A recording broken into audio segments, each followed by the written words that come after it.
Surabaya selalu memiliki cara tersendiri untuk menguji kesabaran seseorang. Udara panasnya, jalanan yang terlalu cepat berubah, dan orang-orang yang gemar berbicara lebih banyak daripada berpikir. Namun rumah ini, rumah besar keluarga Wibowo dengan pilar marmer setinggi 8 meter dan lampu kristal yang menggantung seberat harapan mereka yang pernah datang memohon bantuan padaku, tetap menjadi ruang di mana aku berdiri paling tinggi. Tempat di mana aku adalah pusat gravitasi. Tempat di mana semuanya akhirnya kembali padaku. Namaku Sri Widyastuti. Banyak orang memanggilku Bu Sri. Sebagian kecil memanggilku Nyai Sri karena mereka tahu, di balik senyum ramahku, ada ketenangan yang bisa mengguncang hidup siapapun yang berani mencoba merusaknya.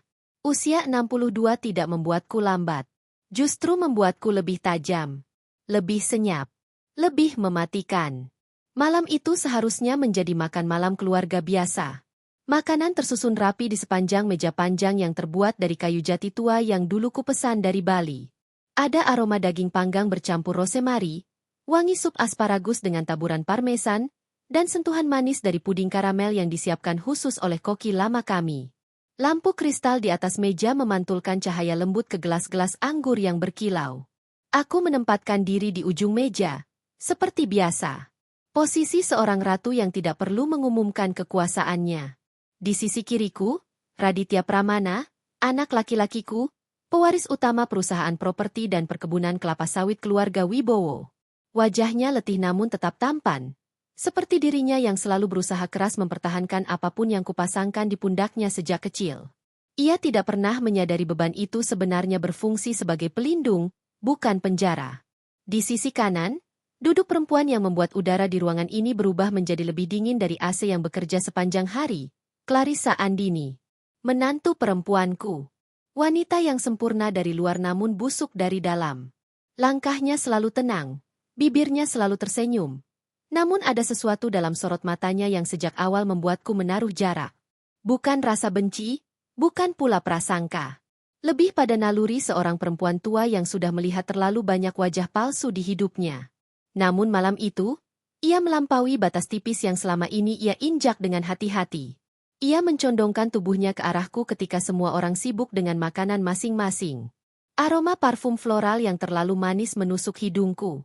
Bahunya tampak rileks, tetapi napasnya sedikit tremor, seperti seseorang yang hendak mengucapkan sesuatu yang akan mengubah pola hidup keseluruhan meja makan ini. Ia membisikkan sesuatu tepat di telingaku.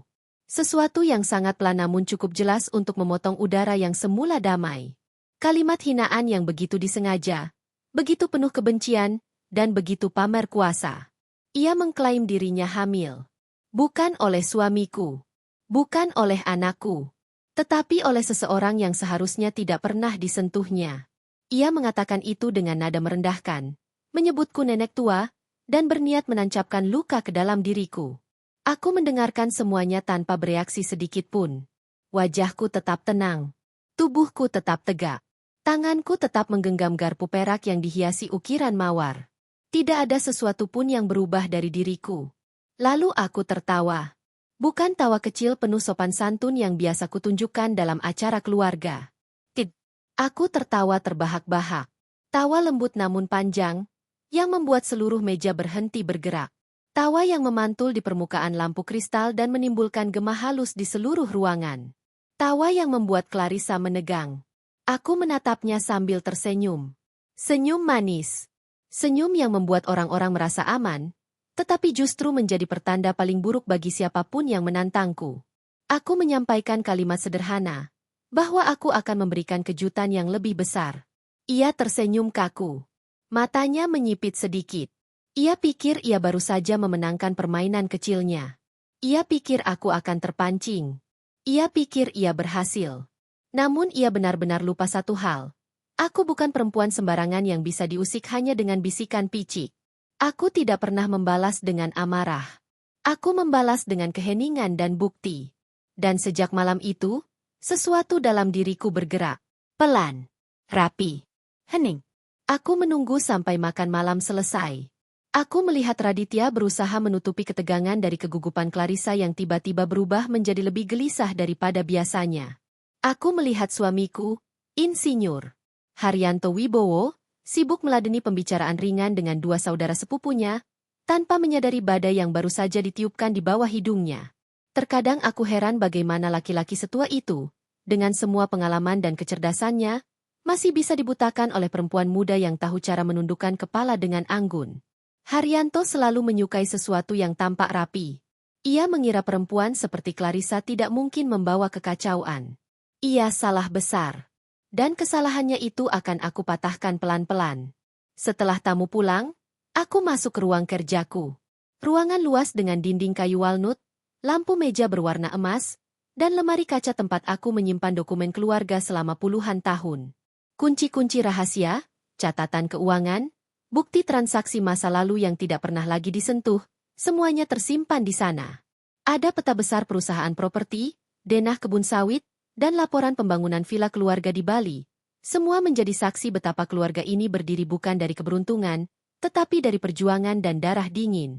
Aku duduk di kursi kulit tua yang sudah menyesuaikan bentuk tubuhku setelah dipakai terlalu lama. Lalu aku membuka buku kontak lamaku. Kontak-kontak yang tidak pernah kugunakan lagi sejak 5 atau 6 tahun terakhir. Nama-nama dokter genetik, mantan asisten yang dulunya bekerja di lab fertilitas, detektif swasta yang pernah menyelidiki kasus korupsi kecil untuk perusahaan kami di Jawa Tengah, bahkan seorang pengacara yang dulu pernah meminta perlindungan padaku ketika ia hampir dipenjara karena kasus suap. Aku menghubungi mereka semua. Dengan tenang. Dengan suara yang lembut. Suara yang selalu membuat pintu-pintu terkunci terbuka pelan. Mereka semua setuju membantu. Tentu saja. Tidak ada seorang pun yang menolak jika aku yang berbicara. Karena setiap orang tahu, bantuan kecil dariku hari ini adalah jaminan keselamatan jangka panjang bagi mereka. Penelusuran dimulai. Hari-hari berikutnya menjadi begitu sunyi. Aku tidak berkomentar apapun pada Clarissa. Tidak ada perlakuan aneh. Tidak ada pengawasan mencolok. Aku tetap memperlakukannya seperti menantu baik-baik yang sedang mengandung cucuku. Bahkan lebih lembut dari biasanya. Aku menanyakan kesehatan, menyuruh asisten memasakkan makanan favoritnya, dan pura-pura sibuk menyiapkan kamar bayi di sisi timur rumah. Ia semakin percaya diri. Semakin melenggang. Semakin berani. Ia mengira aku bodoh. Tetapi setiap langkahnya sebenarnya berada tepat di dalam lingkaran pengawasanku. Detektifku mengikutinya ke pusat-pusat perbelanjaan, villa-villa tersembunyi di Surabaya Barat, dan bahkan satu resort kecil di Bali. Foto-foto dikirim ke ponselku setiap malam. Foto dirinya yang duduk terlalu dekat dengan seorang pria. Foto lain di mana ia tampak menghadap laut sambil menerima pelukan seseorang yang tidak seharusnya berada di sana. Foto ketiga di mana ia memasuki kamar sebuah resort bersama pria yang samar wajahnya.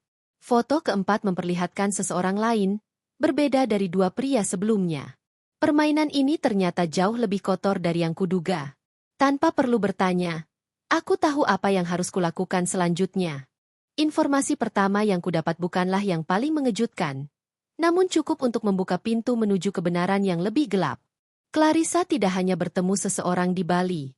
Ia bertemu dua orang berbeda dalam rentang waktu yang sangat dekat. Salah satunya adalah pria muda dengan wajah rapih, mengenakan kemeja linen putih, seseorang yang tampaknya bukan siapa-siapa selain selingan sementara. Namun pria kedua, itu berbeda. Ia adalah Reza Mahendra. Nama itu sendiri sudah cukup membuat jantung siapapun berhenti sejenak. Seorang pengacara yang dulu pernah bekerja sama dengan keluarga Wibowo dalam urusan legal tanah dan perluasan kebun sawit. Pria cerdas, licin, dan cukup ambisius untuk membuat siapapun memasukkannya dalam daftar orang yang harus diawasi. Aku tidak pernah menyukai tatapan matanya. Tatapan yang terlalu berusaha ramah, terlalu lembut, seakan ia tahu sesuatu yang tidak diketahui orang lain. Tatapan seorang pria yang terbiasa menyembunyikan kepentingannya sendiri. Foto-foto yang dikirim detektifku memperlihatkan kedekatan yang jauh melampaui batas profesional. Terlalu intim. Terlalu berani, terlalu bodoh, dan kebodohan adalah bahan bakar terbaik untuk kehancuran. Aku menyimpan foto-foto itu dalam folder khusus di laptopku, folder yang kulindungi dengan 3 lapis kata sandi. Tidak banyak yang tahu bahwa aku menguasai komputer lebih baik dari yang mereka kira. Orang sering mengira perempuan tua hanya bisa memasak dan berdoa. Mereka lupa bahwa aku membangun perusahaan properti ini bersama Haryanto dari nol. Ketika Surabaya masih dipenuhi tanah kosong dan peluang liar yang hanya bisa ditangkap oleh orang-orang yang tidak takut bermain kotor. Beberapa hari kemudian, Dokter genetik yang kukenal sejak 15 tahun lalu menghubungiku. Ia mengabarkan bahwa tes NIPT yang kuatur secara rahasia dapat dilakukan tanpa sepengetahuan Clarissa. Mudah sekali. Hanya perlu mengambil sampel darah yang seharusnya untuk pemeriksaan rutin kandungannya. Kebetulan Clarissa terlalu percaya pada rumah sakit yang sama yang keluargaku dirikan. Sebuah kesalahan fatal yang akan ia sesali. Ketika hasilnya tiba, aku membaca angka-angka itu dengan keheningan sempurna. Kode-kode DNA, persentase kecocokan, probabilitas hubungan biologis. Setiap baris kalimat di laporan itu seperti simfoni yang sudah kutunggu sejak ia membisikkan kalimat kejinya di telingaku. Hasilnya jelas. Bayi itu bukan anak suamiku. Bukan anak Raditya. Bukan milik siapapun yang memiliki hubungan darah dengan keluarga Wibowo. Aku menyandarkan punggungku pada kursi, memejamkan mata sejenak, dan membiarkan rasa puas itu mengalir pelan. Rasanya seperti menyeruput teh melati panas di pagi hari. Tenang, lembut, namun pembangkit kekuatan. Satu langkah kecil selesai. Masih banyak langkah panjang menunggu. Sementara itu, Clarissa semakin menunjukkan sikap yang membuatku tidak perlu lagi menyelidiki lebih jauh untuk memastikan ia bukan sekadar perempuan ceroboh. Ia sering pulang larut malam dengan alasan pertemuan bisnis. Ia mengambil perhiasan keluarga tanpa izin. Ia mulai mempengaruhi Raditya dengan cara-cara halus, meminta tambahan saham, mengatur ulang struktur keuangan, dan mengubah proyek-proyek tertentu agar lebih mudah dimanipulasi. Uang menghilang pelan-pelan dari rekening perusahaan. Angka-angka kecil yang tampak tidak signifikan, tetapi jika disusun bersama, menjadi lubang besar yang bisa menenggelamkan reputasi seluruh keluarga. Aku tidak pernah menegurnya, tidak pernah bertanya, tidak pernah menunjukkan bahwa aku tahu. Itu membuatnya semakin berani. Ia menjerat sama seperti ular berbisa yang menunggu saat tepat untuk menggigit. Namun ia tidak tahu bahwa aku sedang menyiapkan jebakan yang jauh lebih sunyi daripada strategi liciknya. Dengan bantuan mantan asistennya yang pernah ia pecat tanpa alasan jelas, aku mendapatkan akses ke ponselnya, akun emailnya, dan rekaman percakapan yang ia simpan diam-diam. Semua data itu mengalir ke tanganku seperti sungai kecil yang perlahan membentuk banjir. Ada rekaman Reza yang membicarakan pembagian hasil jika rencana mereka berhasil. Ada catatan penggelapan uang dari salah satu proyek villa di Bali. Ada foto-foto Clarissa di kamar hotel bersama pria yang bahkan bukan Reza maupun pria lain yang kulihat sebelumnya. 3 lelaki. 3 kehidupan berbeda. 1 perempuan yang tidak tahu kapan harus berhenti. Setiap malam sebelum tidur, aku menyusun bukti-bukti itu seperti puzzle besar. Tidak tergesa. Tidak terburu-buru. Aku ingin semuanya lengkap. Sempurna. Tanpa celah. Aku ingin ketika waktunya tiba, mereka tidak punya ruang untuk menghirup udara pembelaan. Karena aku tidak membalas dengan amarah. Aku membalas dengan keheningan dan bukti. Suamiku, Haryanto, mulai menjadi lebih hangat kepada Clarissa tanpa sadar. Ia tidak curiga apapun. Mungkin ia buta. Mungkin ia pura-pura tidak melihat. Laki-laki seusianya seringkali tersesat dalam kebutuhan untuk merasa dihargai oleh perempuan yang jauh lebih muda. Aku tidak menyalahkannya. Namun kelemahannya akan menjadi alasan ia kehilangan semuanya. Dan aku mengizinkan itu terjadi. Aku tidak mencegah. Aku hanya mengamati. Setiap gerakan Clarissa di rumah ini terasa seperti angin malam yang hendak mematikan lilin-lilin kecil di sepanjang lorong. Terlalu lembut, terlalu pelan. Namun bisa menghancurkan suasana kapan saja. Tetapi aku, Sri Widyastuti, sudah hidup cukup lama untuk tahu cara memadamkan angin tanpa harus meniup kembali. Sampai tiba hari ketika seluruh potongan bukti sudah lengkap. Aku memanggil semua orang untuk makan malam keluarga. Tanpa suara tinggi. Tanpa ancaman. Aku hanya memastikan semua orang hadir. Raditya, Clarissa, Haryanto, dan beberapa anggota keluarga dekat. Tidak ada yang mencurigai apapun. Mereka pikir ini sekadar makan malam biasa. Rutinitas belaka. Namun meja makan itu akan berubah menjadi ruang pengadilan. Hari itu aku memilih gaun hitam panjang yang sederhana namun anggun. Kainnya jatuh lembut ke lantai marmer dan memantulkan kilau lampu gantung kristal. Aku mengenakan perhiasan emas minimalis. Tidak ada yang mencolok. Aku ingin terlihat seperti diriku sendiri. Perempuan tua yang anggun, lelah, tetapi masih berwibawa. Clarissa turun dari tangga dengan gaun putih gading. Perutnya sedikit membesar. Wajahnya cerah. Mungkin ia percaya bahwa ia sudah menguasai panggung. Mungkin ia percaya rencananya mendekati selesai. Ia tersenyum padaku ketika ia duduk. Tersenyum seperti seseorang yang yakin ia berada di pihak yang menang. Tetapi ia akan segera tahu bahwa ia salah besar.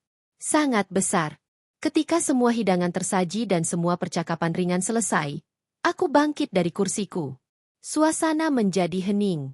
Semua mata memandangku. Bahkan lampu kristal seolah meredup, memberi ruang bagi momen yang sedang kulahirkan. Aku meletakkan satu map tebal di atas meja. Warna merah marun. Elegan. Berharga. Dan mematikan. Suamiku menatapku bingung. Raditya tampak khawatir. Clarissa, untuk pertama kalinya sejak ia menikah dengan anakku, menunjukkan rasa takut. Ketakutan itu berjalan dari ujung matanya, turun ke bibir, lalu ke jemarinya yang menggenggam sendok terlalu erat. Aku membuka map itu. Potongan demi potongan kebenaran mulai tersingkap. Di atas meja makan keluarga Wibowo, kertas-kertas itu terhampar seperti helaian kain kafan. Tenang. Namun menyimpan maut. Aku menggesernya perlahan, membuat semua orang dapat melihatnya dengan jelas. Tidak ada yang berbicara. Tidak ada yang berani bergerak. Bahkan detik jam dinding seolah menahan langkahnya. Aku memulai dengan foto-foto. Foto Clarissa di lobi hotel, di balkon sebuah villa, di dalam lift bersama seorang pria yang bukan suamiku dan bukan anakku. Aku menempatkan foto-foto itu berurutan, dengan jarak waktu yang hanya terpaut beberapa jam. Agar setiap orang di meja itu dapat melihat ritme pengkhianatannya. Sebuah koreografi busuk dari langkah-langkah yang selalu ia tutupi dengan senyum manis dan tutur halus. Wajah Haryanto pucat. Raditya membeku. Seperti seseorang yang baru dihantam sesuatu yang tidak terlihat. Aku tetap berdiri tegak. Tanpa goyah.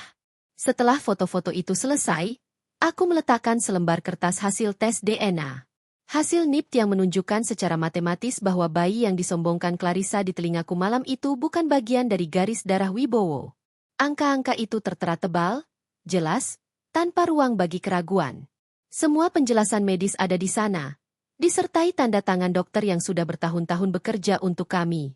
Lalu aku mengeluarkan bukti lain. Rekaman transaksi keuangan perusahaan yang digelapkan pelan-pelan selama 6 bulan terakhir. Jejak-jejak pemindahan dana ke rekening yang tidak pernah terdaftar dalam sistem resmi. Diikuti dengan laporan detektif swasta yang merinci perjalanan Clarissa ke Bali bersama Reza Mahendra, 2 kali dalam sebulan, dengan alasan rapat legal yang tidak pernah tercatat di kalender proyek manapun. Setiap lembar kertas kubentangkan seperti ritual suci. Seperti seseorang yang mempersembahkan kebenaran di altar terakhir. Clarissa mulai gemetar. Matanya menghindari pandanganku, namun tidak ada tempat untuk bersembunyi. Meja makan itu terlalu bersinar. Lampu kristal terlalu terang. Tidak ada satu sudut pun yang cukup gelap untuk menutupi kebohongan yang sudah telanjang. Aku menatapnya tanpa suara. Tatapan datar seorang perempuan tua yang sudah terlalu sering melihat kebusukan manusia tapi tetap memilih diam sampai saatnya tiba. Wajah Clarissa yang awalnya penuh percaya diri berubah menjadi wajah seseorang yang tersesat di tengah badai yang ia ciptakan sendiri. Suamiku akhirnya menatapku. Ada pertanyaan di matanya, tetapi aku menolaknya dengan senyap. Aku tidak akan memberi ruang bagi drama kecilnya. Ia ikut bersalah karena terlalu sibuk memoles citranya sendiri dan lupa menjaga keluarganya. Dan malam ini, ia akan memetik apa yang ia biarkan tumbuh. Aku mengeluarkan bukti terakhir, rekaman suara. Rekaman percakapan antara Clarissa dan Reza, di mana mereka membicarakan rencana manipulasi warisan keluarga, pengambil alihan saham melalui pemalsuan dokumen, dan rencana masa depan mereka jika perusahaan berhasil jatuh ke tangan mereka berdua. Suaranya jelas. Tidak terbantahkan. Tidak ada ruang untuk kebohongan lanjutan. Ketegangan di meja makan semakin pekat. Dalam keheningan itu, aku merasakan sesuatu yang tidak asing. Kemenangan kecil yang tidak kutunjukkan dengan sorak, tidak kutunjukkan dengan amarah. Hanya kutahan dalam dada seperti angin sejuk yang menyentuh kulit. Raditya akhirnya menundukkan kepala. Punggungnya bergetar pelan, bukan karena menangis, tetapi karena marah pada dirinya sendiri yang terlalu mudah terbuai oleh topeng perempuan yang kini duduk di depannya. Ia selalu lembut, terlalu lembut untuk dunia seperti ini. Aku menatapnya dengan sedikit iba. Namun iba bukan alasan untuk mengampuni. Clarissa mencoba bangkit, tetapi kedua lututnya seperti kehilangan kekuatan. Aku memperhatikan gerakannya dengan tatapan datar. Ia ingin melarikan diri dari meja itu. Dari bukti-bukti yang kini menjadi penjara baginya. Namun tidak ada pelarian yang mungkin. Karena sejak awal aku sudah mengunci semua pintu dalam hidupnya. Aku tersenyum tipis. Senyum kecil yang sering membuat orang lain bingung apakah aku sedang memaafkan atau mengakhiri. Namun malam ini, semua orang tahu artinya. Reza tiba menyusul tak lama setelahnya. Karena aku memang mengundangnya. Dengan cara yang sopan, tentu saja. Aku mengatakan bahwa kehadirannya diperlukan untuk membahas sesuatu terkait kontrak. Ia datang dengan pakaian rapi dan tampang percaya diri yang sejak dulu kusangsikan. Namun ketika ia melihat map, foto, dan ekspresi semua orang di meja itu, wajahnya runtuh seketika. Ia tidak berkata apa-apa. Tidak perlu. Rekaman suaranya sudah cukup untuk menguburnya hidup-hidup. Clarissa memutar pandangan padanya, berharap ada bantuan. Namun Reza bahkan tidak berani menatapnya. Kedua tangannya menggenggam meja terlalu keras, seolah berharap kayu itu bisa membangunkannya dari mimpi buruk. Tetapi tidak ada mimpi di sini. Semuanya nyata. Semua kebenaran terbentang. Lalu aku menutup map itu perlahan, seperti seseorang yang menutup peti mati. Aku memandang mereka berdua. Dan dengan keheningan yang tajam, aku menegaskan akhir dari permainan ini. Tidak ada suara tinggi. Tidak ada makian. Tidak ada air mata. Aku menyampaikan keputusan yang sudah kubentuk sejak lama. Clarissa diusir dari rumah ini. Reza diproses secara hukum. Suamiku kehilangan kendali atas perusahaan dan aku menyerahkannya langsung pada Raditya. Ia adalah satu-satunya pewaris yang layak, meski ia harus belajar dengan cara yang paling pahit bahwa kepercayaan tidak boleh diberikan sembarangan. Haryanto protes pelan, namun aku memutusnya dengan tatapan. Tatapan yang sudah cukup jelas menyatakan bahwa ia, seperti Clarissa, telah mengecewakan keluarga ini. Tidak ada seorang pun yang menolak keputusanku. Bukan karena mereka takut. Lebih karena mereka tahu aku tepat. Ketika Clarissa dibawa keluar dari rumah, aku memperhatikan langkahnya yang gontai. Perutnya masih membuncit. Namun kini tampak seperti beban yang bahkan tidak ingin ia akui. Ia berusaha menjaga martabat. Tetapi martabat tidak bisa dijaga jika kebohongan sudah terkuak. Reza mengikuti di belakangnya, tertunduk seperti pecundang yang kehilangan pangkalan. Malam itu Surabaya seperti ikut merayakan kejatuhan mereka. Angin berubah lebih hangat. Langit lebih tenang. Seolah dunia ikut membenarkan apa yang kulakukan. Rumah kembali sunyi setelah pintu besar ditutup. Sunyi yang indah. Sunyi yang sejak lama kudambakan. Sunyi yang memberi ruang bagi napas panjang dari seorang perempuan yang sudah memenangkan perang tanpa mengangkat suara sedikit pun. Aku berjalan perlahan menuju teras belakang rumah. Ruang favoritku. Tempat yang hanya diterangi lampu taman kecil. Tempat aku bisa mendengar gemerici kolam ikan, dan tempat angin malam Surabaya tidak pernah jahat. Aku duduk di kursi rotan tua yang sudah kusimpan sejak 30 tahun lalu. Meja kecil di sampingku sudah terisi secangkir teh melati panas yang dibuatkan asistenku. Aku memejamkan mata, menghirup wangi melati yang lembut, membiarkan seluruh peristiwa malam ini tenggelam ke dalam keheningan. Dan untuk pertama kalinya setelah sekian waktu panjang, aku merasa damai. Sangat damai. Namun ceritaku belum selesai. Masih ada lapisan yang lebih dalam dari semua ini. Lapisan yang belum disentuh. Dan aku siap menelusurinya. Setelah malam yang mengguncang itu, rumah besar keluarga Wibowo berubah atmosfernya. Bukan lagi rumah yang dipenuhi bisik-bisik palsu, langkah angkuh, atau aroma parfum Clarissa yang terlalu manis dan memaksa. Kini rumah terasa seperti dirinya kembali. Tenang, luas, dan bernafas. Lorong-lorongnya tidak lagi membawa gema langkah seorang perempuan yang mengira dirinya penguasa. Dapurnya tidak lagi menyimpan aroma makanan yang sengaja dibuat mewah untuk menutupi busuknya hati. Bahkan lampu-lampu kristal seolah menggantung lebih ringan. Seperti beban yang selama ini mereka tanggung akhirnya dilepaskan. Namun ketenangan bukan berarti cerita telah selesai. Dalam hidup, kehancuran seseorang tidak benar-benar berakhir ketika pintu rumah ditutup di belakangnya. Kehancuran sejati adalah ketika dunia luar melihat kebusukan yang selama ini ia sembunyikan. Dan itu adalah bagian yang paling kubiarkan bekerja dengan sendirinya. Keesokan harinya, media Surabaya dan Bali mulai bergumam. Sebuah laporan anonim, yang tentu saja tak pernah bisa ditelusuri sumbernya, mengungkap adanya manipulasi keuangan dalam proyek properti kelas premium. Nama Reza muncul pertama kali, diikuti inisial seorang perempuan yang terlibat sebagai pihak ketiga. Clarissa tidak disebutkan secara eksplisit, namun semua orang yang pernah menghadiri pesta bisnis di kota ini tahu betul siapa perempuan itu. Dunia bisnis selalu lapar akan skandal. Dan skandal ini sangat lezat bagi mereka. Raditya menerima laporan itu di ruang kerjanya yang baru, ruang yang dulu dimiliki Haryanto. Ia tampak lebih dewasa sehari setelah makan malam panjang itu. Ada garis keras di rahangnya. Ada ketegasan di matanya.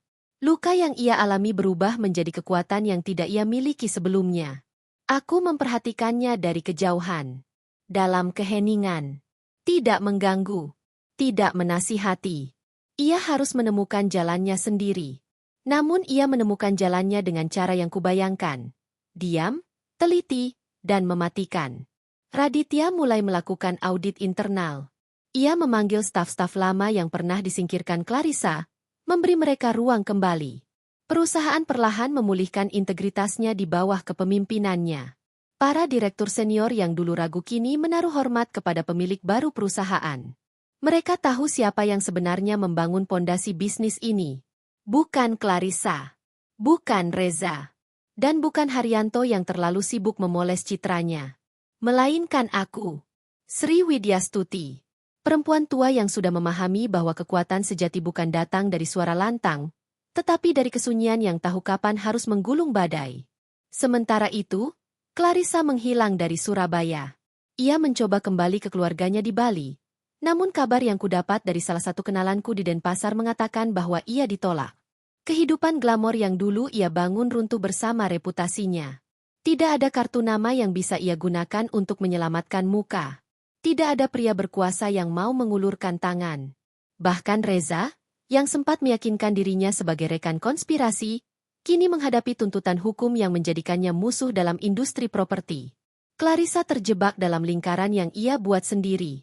Lingkaran yang perlahan mengecil, menyesakan, menelan. Aku tidak merasa kasihan. Bukan karena aku kejam, melainkan karena ia tidak pernah berniat baik sejak awal. Perempuan yang menggunakan kecantikan sebagai perangkap akan selalu kalah pada kecantikan yang disertai kecerdasan. Dan aku telah hidup terlalu lama untuk tahu bahwa dunia tidak ramah pada orang yang mengira dirinya paling licik. Namun kerusakan terbesar terjadi pada Haryanto. Suamiku mencoba memperbaiki citra dirinya setelah kejadian malam itu. Ia mengatakan bahwa ia tidak tahu apa-apa. Tidak terlibat. Tidak menyadari. Ia mencoba memposisikan dirinya sebagai korban penipuan. Namun dunia bisnis melihatnya berbeda. Mereka melihatnya sebagai laki-laki tua yang kehilangan kendali atas rumah dan perusahaannya. Mereka melihatnya sebagai seseorang yang terlalu mudah digoyahkan oleh godaan manis seorang perempuan. Para kolega mulai menjauhinya. Investor kehilangan kepercayaan. Bahkan teman-teman lamanya tidak lagi menaruh hormat dengan cara yang sama. Haryanto mulai lebih banyak diam. Ia menghabiskan waktu di perpustakaan rumah, duduk dengan punggung bungkuk dan tatapan kosong. Tidak marah, tidak protes. Hanya tenggelam dalam penyesalan yang ia ciptakan sendiri. Aku tidak menghiburnya. Tidak karena aku membencinya, aku sudah terlalu tua untuk membenci. Benci menguras waktu dan energi. Yang kulakukan hanyalah membiarkan waktu mengajarinya sesuatu yang seharusnya ia pahami sejak awal, bahwa kelalaian memiliki harga. Dan ia sedang membayarnya. Beberapa minggu kemudian, aku memutuskan untuk pergi ke Bali. Bukan untuk melarikan diri dari masalah, tetapi untuk menutup lingkaran yang belum selesai. Di Bali, aku memiliki villa tua yang pernah menjadi tempat istirahat keluarga kami. Tempat itu jarang dikunjungi selama bertahun-tahun sejak Clarissa datang ke hidup Raditya. Ia selalu mencari alasan untuk tidak berada di dekatku. Kini aku mengerti alasannya. Aku tiba pada sore hari ketika matahari hampir menyentuh garis laut. Langit Bali berwarna emas lembut, seperti lukisan klasik yang nyaris sempurna. Villa itu masih beraroma kayu jati dan bunga Kamboja. Angin pulau membawa ketenangan berbeda, ketenangan yang tidak bisa ditemukan di Surabaya. Aku berjalan menyusuri halaman belakang villa, melihat laut memantulkan sinar senja. Setiap langkah terasa seperti perjalanan menuju masa lalu, tempat aku mengingat siapa diriku sebelum dunia menjadi rumit. Seorang perempuan muda yang membantu suaminya membangun bisnis, seorang ibu yang melindungi anaknya, seorang istri yang percaya cinta bisa bertahan sepanjang hidup. Kini semua itu seperti cerita lama yang tak lagi relevan. Aku duduk di gazebo, memandang ombak. Dalam keheningan itu, aku merasakan sesuatu yang tidak kurasakan selama bertahun-tahun. Kebebasan. Perasaan yang tidak bisa dimiliki siapapun selama Clarissa masih berada di lingkar hidup kami.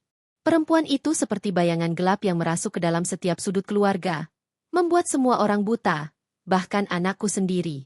Kini bayangan itu hilang. Tersapu gelombang skandal yang ia ciptakan. Aku memejamkan mata dan tersenyum tipis. Kemenangan tidak selalu dirayakan dengan tepuk tangan. Kadang kemenangan paling indah adalah kemenangan yang tidak ada seorang pun tahu cara kerjanya. Aku hanya memutar benang-benang kecil yang sudah kusimpan selama bertahun-tahun. Benang yang jika ditarik pada waktu yang tepat, mampu meruntuhkan bangunan megah kebohongan yang mereka bangun. Aku membuka mataku perlahan. Ini baru awal. Masih ada yang harus kutata di Surabaya. Masih ada yang harus kuselesaikan. Dan aku sudah siap melangkah lagi. Setenang ombak yang menyentuh pasir. Aku berdiri, memandang langit yang semakin gelap. Dalam hati, aku berbisik kepada diriku sendiri, dengan suara yang bahkan ombak pun tidak akan mendengarnya. Aku belum selesai. Aku baru memulai. Ketika malam itu kupandang wajah Clarissa dari kejauhan, aku mulai merasakan sesuatu yang aneh. Bukan amarah, bukan jijik, bukan pula luka. Yang ada hanyalah rasa ingin tahu. Sensasi dingin yang naik seperti kabut dari dasar sumur tua. Sensasi yang sudah lama tidak kusentuh. Sejak masa mudaku ketika aku masih sering bermain dalam permainan politik keluarga besar Wibowo. Sensasi ketika seseorang mencoba menantangku tanpa memahami betapa panjang sejarah yang membentuk ketenanganku sekarang. Rumah kami di Surabaya berdiri seperti monumen kesabaran. Pilar-pilar marmer, lukisan-lukisan tua, dan lorong-lorong panjang yang memantulkan suara langkah kaki. Di dinding utara, dipasang foto Haryanto ketika perusahaan properti kami baru berdiri. Di sisi lain, ada foto Raditya dengan pakaian wisudanya, masih polos dan penuh harapan. Aku memperhatikan foto-foto itu sambil memikirkan kalimat Clarissa yang seperti pisau tumpul. Tidak mematikan, tapi cukup berisik. Aku ingat bagaimana ia menatapku di meja makan malam itu. Matanya berbinar seperti seseorang yang merasa menang sebelum permainan dimulai. Ia mengelus perutnya yang masih rata, seolah menyampaikan pesan yang tidak perlu diucapkan. Aku hanya tersenyum tipis saat itu. Namun di dalam hati aku sedang menilai bagaimana struktur pikirannya bekerja. Seorang perempuan yang terbiasa menang dengan cara kotor biasanya akan mengulang pola itu. Dan benar adanya, Clarissa hanyalah variasi baru dari perempuan-perempuan muda yang dulu mencoba menyingkirkanku dari lingkaran kuasa keluarga Wibowo. Aku berjalan menuju ruang musik malam itu. Ruangan yang jarang dipakai orang lain selain aku. Lampu gantung kristal memantulkan cahaya lembut ke piano tua yang diwariskan dari ibuku. Di sana, aku duduk, mengecup permukaan kayu piano yang dingin. Menutup mata, mendengarkan detak jarum jam menggema pelan. Aku merasakan ketenangan yang kontras dengan klaim kehamilan yang barusan dilemparkan Clarissa. Menggelikan bagaimana seseorang begitu yakin mampu merobohkan hidupku hanya dengan satu bisikan. Perlahan kupikirkan langkah-langkahku. Apa yang harus kulakukan terlebih dahulu? Aku selalu percaya bahwa setiap masalah, betapapun kotornya, bisa diselesaikan dengan cara bersih. Aku tidak pernah menghancurkan seseorang dengan tangan kotor. Aku selalu melakukannya dengan keheningan, dengan bukti, dengan presisi. Karena jika seseorang ingin merobohkan rumahku, aku akan memastikan ia terkubur di bawah puing-puing yang ia buat sendiri. Pagi harinya, matahari Surabaya menembus jendela besar kamarku, menciptakan sayatan cahaya keemasan di lantai kayu. Aku bangun dengan kepala yang jernih. Seolah seluruh tubuhku telah memutuskan bahwa Clarissa tidak akan kubiarkan bermain terlalu lama. Aku merapikan rambut, mengenakan kebaya sederhana warna krem, dan turun ke lantai bawah tepat ketika pelayan menyalakan aromaterapi bergamot kesukaanku. Haryanto sudah duduk membaca koran. Ia tidak pernah peka terhadap dinamika kecil di meja makan semalam. Dunia baginya hanya terbagi dua, urusan bisnis dan urusan tidur. Raditya pagi itu tampak gelisah. Tidak seperti sebelumnya. Ia jarang sekali memperhatikan Clarissa dengan tatapan waspada seperti itu. Ada sesuatu yang mulai retak, meskipun retakannya belum terdengar bagi siapapun selain aku. Aku sarapan pelan.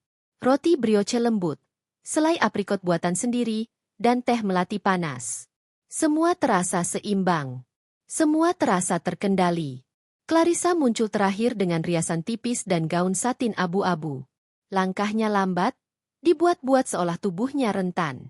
Aku memperhatikan bagaimana ia menaruh tangan di pinggang, pura-pura seakan mual.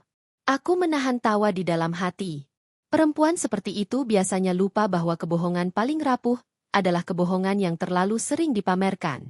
Hari itu, setelah semua orang pergi, aku duduk sendirian di ruang kerja pribadiku. Ruangan yang kututup dari siapapun, termasuk keluarga. Di balik rak buku kayu jati tua, terdapat sebuah lemari besi kecil. Kunci kombinasi itu hanya aku yang tahu. Di dalamnya terdapat kartu nama lama. Dokter genetik, mantan detektif swasta, analis forensik properti, hingga mantan asisten Haryanto yang dulu pernah kupakai untuk menelusuri transaksi tersembunyi suamiku. Aku duduk, mengambil ponsel lamaku. Perangkat kecil yang tidak tersambung internet. Hanya untuk hal-hal serius. Aku mulai menghubungi satu persatu. Suara mereka masih sama. Ada yang pelan, ada yang berat, ada yang cepat. Tetapi semua menyambutku dengan hormat yang sama. Karena mereka tahu aku tidak pernah menelpon kecuali sesuatu besar sedang terjadi. Aku memulai penyelidikan dari cara paling sederhana. Memantau pergerakan Clarissa. Aku ingin tahu siapa saja yang ditemuinya. Nomor siapa yang ia hubungi. Klinik mana yang ia datangi. Asisten lamaku yang tinggal di Sidoarjo masih memiliki koneksi di beberapa rumah sakit besar. Ia mengirim pesan padaku malam itu, mengatakan bahwa Clarissa pernah mendaftar untuk konsultasi fertilitas 6 bulan lalu. Tanpa Raditya. Tanpa Haryanto. Seorang diri. Informasi kecil itu bagai cahaya redup yang menembus kabut. Mengungkap arah permainan Clarissa. Jika ia datang ke klinik tanpa didampingi siapapun, ada kemungkinan ia sedang mencari cara untuk memanipulasi sesuatu. Dan aku tahu apa itu, hasil tes kehamilan. Bahkan mungkin ultrasonografi palsu. Itu bukan hal yang sulit dilakukan jika seseorang memiliki cukup uang dan ambisi. Malamnya, aku duduk lagi di ruang musik. Aku pikirkan kembali langkah-langkahku. Aku ingin bukti konkret. Bukan hanya asumsi. Karena meskipun aku tahu Clarissa sedang berbohong, aku membutuhkan dasar kuat untuk menghancurkan reputasinya secara bersih. Aku menghubungi dokter genetik lamaku. Ia lelaki tua bijak yang pernah bekerja untuk pemerintah. Ia pernah berkata padaku bahwa teknologi tidak mengenal moral. Ia bisa melakukan tes apapun selama sampel ada. Termasuk tes non-invasif pada DNA janin dari sampel darah ibu. Aku hanya perlu memastikan Clarissa menyerahkan darahnya. Hari-hari berikutnya berjalan lambat. Seperti permainan catur yang panjang. Clarissa mulai menunjukkan perilaku aneh. Ia sering berdandan lebih cantik dari biasanya. Tetapi di saat bersamaan mudah marah pada Raditya. Ia sibuk pergi tanpa penjelasan. Ia seperti seseorang yang baru saja mendapatkan kekuatan dan tidak tahu bagaimana mengendalikannya. Haryanto juga mulai terlihat lebih cerah. Lebih energik. Aku memperhatikan bagaimana ia pulang lebih malam dari biasanya. Bagaimana ia menyembunyikan aroma parfum yang bukan milikku. Sambil mengamati itu semua, aku tetap tersenyum. Aku tetap tenang. Karena yang kulihat bukan perselingkuhan. Yang kulihat hanyalah seseorang menggali kuburnya perlahan-lahan. Dan Clarissa tidak sadar kuburan itu semakin dalam setiap harinya. Aku mulai mendapatkan laporan-laporan kecil. Clarissa bertemu seseorang di hotel. Seorang pria. Berjas. Rambut rapi. Aku hanya butuh 2 hari untuk memastikan identitasnya. Reza Mahendra. Pengacara keluarga. Orang yang paling dipercaya Haryanto. Orang yang sangat mengetahui struktur keuangan, aset, hingga dapur rahasia perusahaan kami. Dan dengan itu, permainan semakin menarik. Clarissa ternyata tidak hanya bermain 2 kaki. Ia bermain 3. Perselingkuhan dengan Haryanto hanyalah cabang kecil dari rencana besarnya. Ia juga menggandeng Reza untuk mengalirkan dana dari akun tertentu. Rekening-rekening terpecah di Bali, dikamuflase atas nama proyek properti fiktif. Semua itu kulihat dengan mata kepala sendiri dari dokumen-dokumen yang dikirim detektifku. Namun yang paling mengejutkan bukan itu. Tes DNA non-invasif dari sampel darah Clarissa akhirnya tiba. Dokter genetiku mengirim hasilnya dalam amplop putih. Tanpa nama. Tanpa jejak. Aku membukanya di ruang musik, ditemani aroma melati dan senandung pelan dari angin malam. Hasilnya sederhana. Sing. Menampar. Bayi itu tidak memiliki kecocokan genetik dengan Haryanto. Tidak memiliki kecocokan dengan Raditya. Dan lebih buruk lagi, ada indikasi kejanggalan kromosom yang menunjukkan bahwa janin itu kemungkinan besar tidak pernah ada. Dengan kata lain, Clarissa memalsukan kehamilannya. Aku menutup amplop itu perlahan. Jari-jariku gemetar kecil bukan karena marah, tetapi karena menikmati kebenaran yang jatuh di pangkuanku. Seperti hadiah kecil yang manis. Aku tertawa saat itu. Tertawa pelan. Lalu semakin keras. Tertawa terbahak-bahak hingga gema suaranya menyentuh langit-langit ruangan. Karena ternyata, kebohongan Clarissa jauh lebih buruk dari yang kuduga. Dan itu membuat permainan ini semakin indah. Setelah tawaku mereda, aku menyandarkan tubuh pada kursi piano. Ruangan terasa lebih lapang, seolah udara malam memberi tempat bagi kemenangan kecilku. Namun bagiku kemenangan tidak pernah cukup hanya berupa kebenaran. Kemenangan sejati adalah ketika kebenaran itu digunakan untuk membungkam semua yang bernapas dengan kebohongan. Aku duduk lama di ruang musik malam itu. Aroma lilin melati yang perlahan habis menyisakan wangi getir yang menenangkan. Aku tidak terburu-buru menentukan langkah berikutnya. Kesabaran adalah ilmu tertua yang kumiliki. Aku belajar dari masa mudaku bahwa orang yang terburu-buru akan kehilangan presisi, dan presisi adalah senjata utama dalam perang seperti ini. Clarissa telah membuat langkah keliru yang fatal. Sebuah kesalahan yang lahir dari kesombongan muda. Ia terlalu yakin aku buta. Padahal aku hanya menunggu. Dengan bukti tes DNA di tangan, permainan bisa kuakhiri kapan saja. Namun aku tidak ingin tergesa-gesa. Aku ingin melihat bagaimana Clarissa bergerak ketika ia mulai merasakan tekanan yang perlahan menghimpit tubuhnya. Tekanan yang datang bukan dari teriakan atau ancaman, tapi dari keheningan. Dari tatapan-tatapan kecil yang kuberikan setiap sarapan. Dari senyum tipis yang kubentuk setiap ia berkata sesuatu. Karena orang paling berbahaya adalah orang yang tidak bereaksi. Dan aku ingin Clarissa merasakan itu sepenuhnya sebelum ia hancur. Beberapa hari setelah hasil tes itu tiba, Raditya mulai sering pulang lebih awal.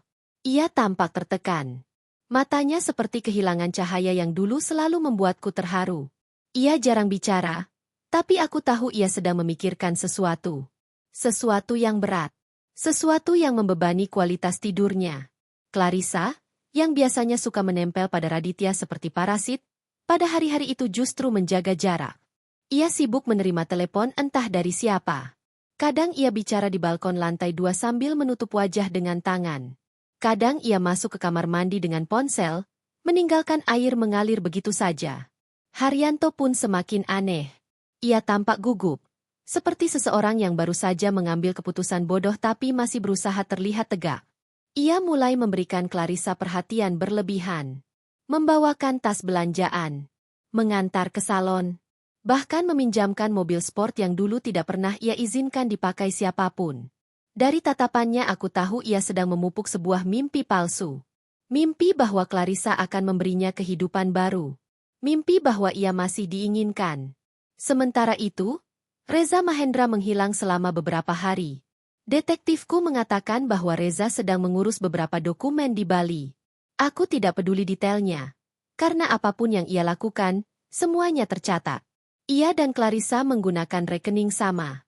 Mengalirkan jumlah uang yang sama. Dengan pola sama. Mereka terlalu percaya diri bahwa tidak ada yang memperhatikan. Padahal aku justru mengamati setiap celah. Aku menunggu hingga kecurigaan Raditya semakin jelas. Pagi itu, ketika aku turun ke ruang makan, ia duduk dengan wajah pucat. Ada lingkar hitam di bawah matanya. Ia menatap ke piringnya, tetapi tidak benar-benar melihatnya. Clarissa tidak ada di meja makan pagi itu. Entah kemana ia pergi. Dari keheningan Raditya, aku bisa merasakan hatinya retak. Mungkin ia menemukan sesuatu di ponsel Clarissa. Mungkin ia mendengar sesuatu dari staf kantor. Mungkin ia menyadari perubahan sikap Clarissa terhadapnya.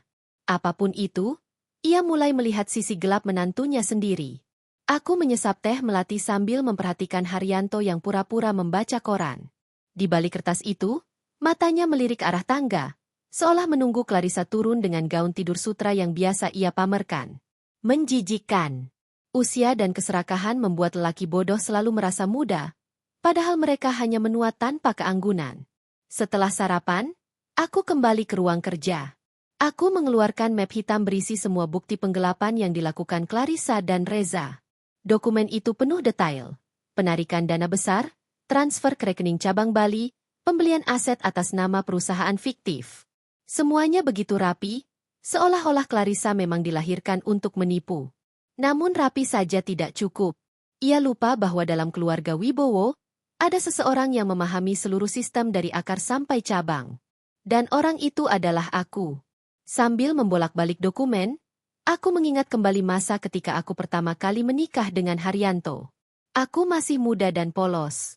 Tidak mengerti bahwa dunia bisnis adalah arena perang. Aku belajar pelan-pelan. Dari nol. Dari kesalahan dan pengkhianatan. Dari orang-orang yang mencoba meremehkanku. Aku pernah melihat suamiku digoda perempuan muda lain. Aku pernah melihat sahabatnya mencoba menyingkirkanku dari rapat keluarga. Tapi aku selalu menang. Karena aku belajar bahwa menjadi diam adalah seni.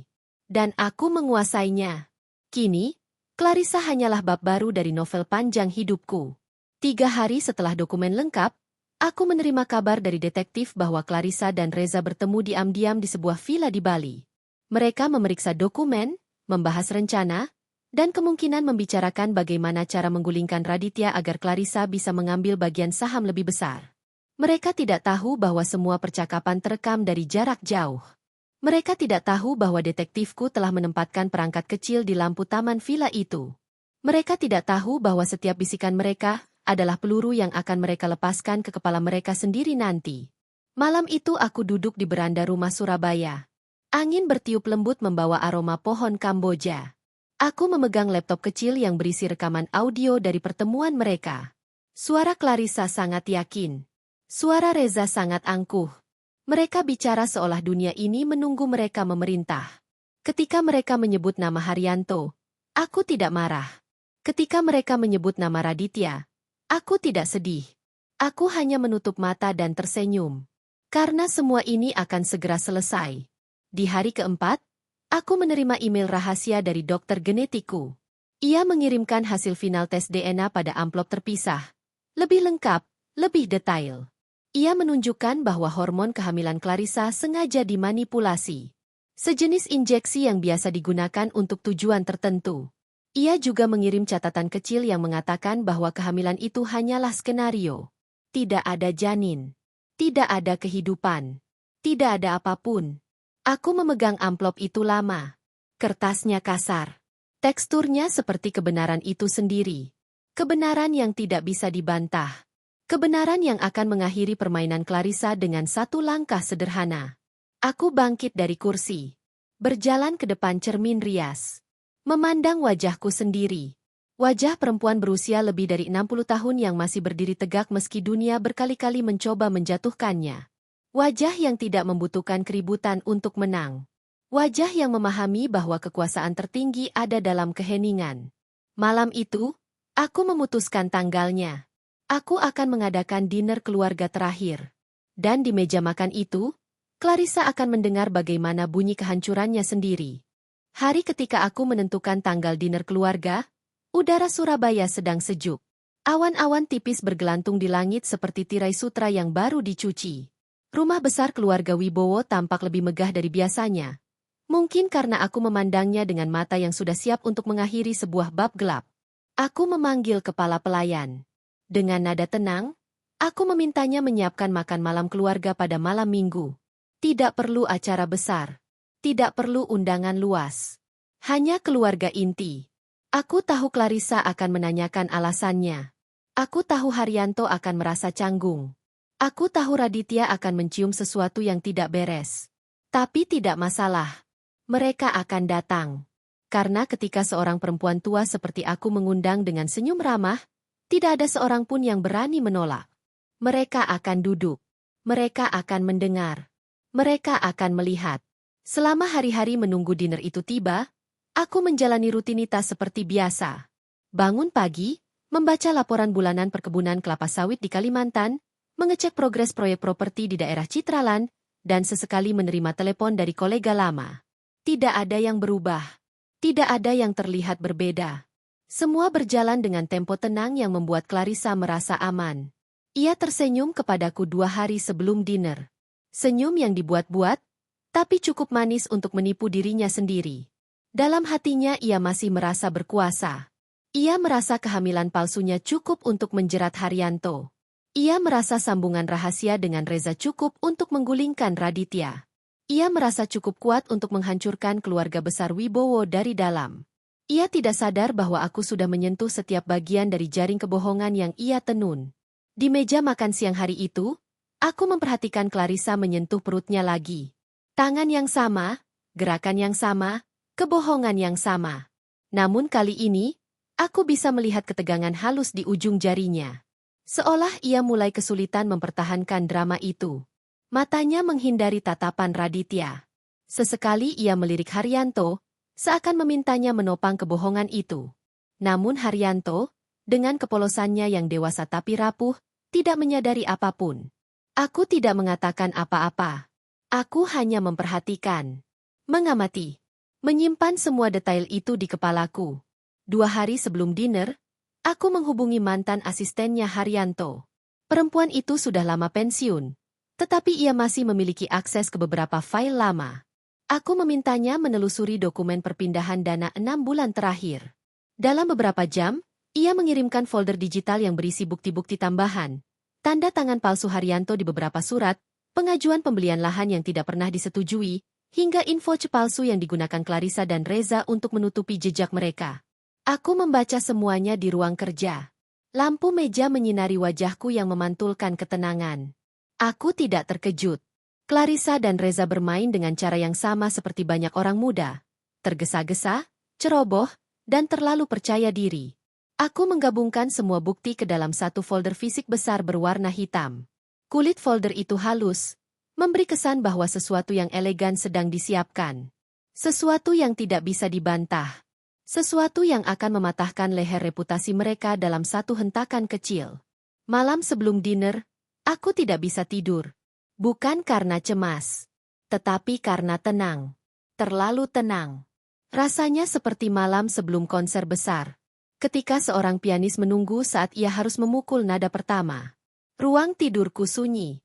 Angin membawa aroma Kamboja dari halaman depan. Suara detik jam menemani aku berpikir. Aku membayangkan meja makan besar besok malam. Lampu gantung kristal menggantung seperti mahkota berkilau. Vas bunga anggrek putih di tengah meja. Peralatan makan perak yang berkilau.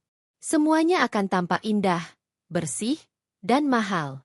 Sebuah ironi kecil bahwa di meja seanggun itu, 2 manusia akan kehilangan hidupnya.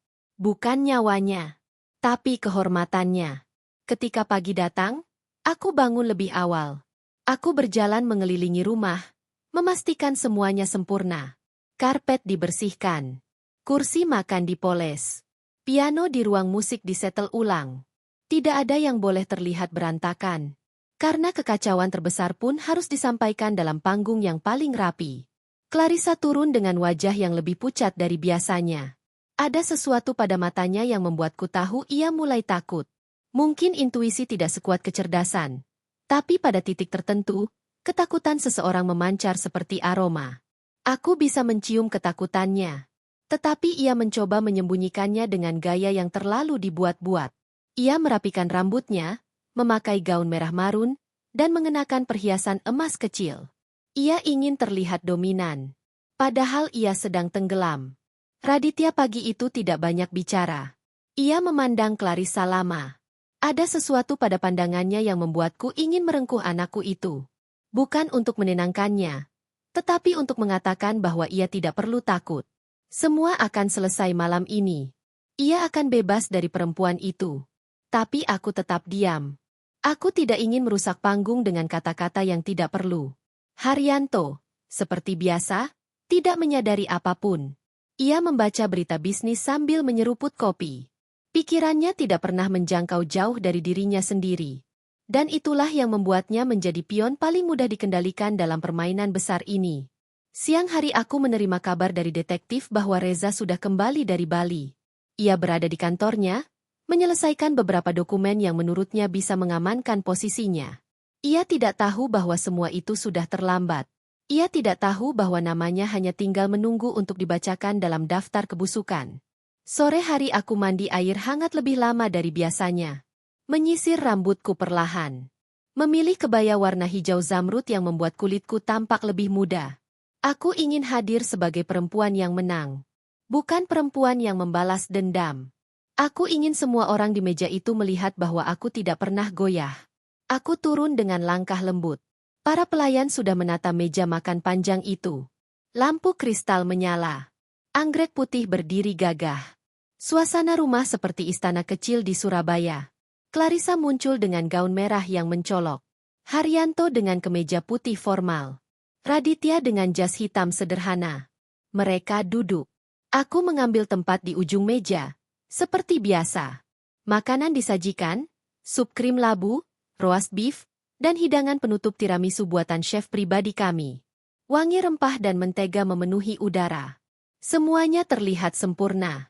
Ketika suapan pertama menyentuh bibirku, aku merasakan detik pertama permainan dimulai. Clarissa tampak gelisah. Reza tidak ada di meja makan, tapi aku sudah memastikan ia akan tiba sebentar lagi. Ia menerima undangan melalui Haryanto, yang mengira pertemuan malam itu adalah untuk membahas pembagian saham keluarga. Lupakan saham. Malam ini tentang kebenaran. Aku menunggu hingga semua orang menyentuh piring utamanya. Lalu aku tersenyum. Senyum yang cukup lembut untuk menipu. Namun cukup dingin untuk membuat tulang seseorang gemetar. Dan saat itulah pintu depan terbuka. Reza Mahendra masuk. Ia tidak tahu bahwa malam itu bukan rapat. Malam itu adalah eksekusi. Tubuhku masih bersandar pada kursi rotan yang sudah berumur lebih tua dari Bima, dan aku mengizinkan pikiranku membawa diri pada masa lalu yang lebih jauh.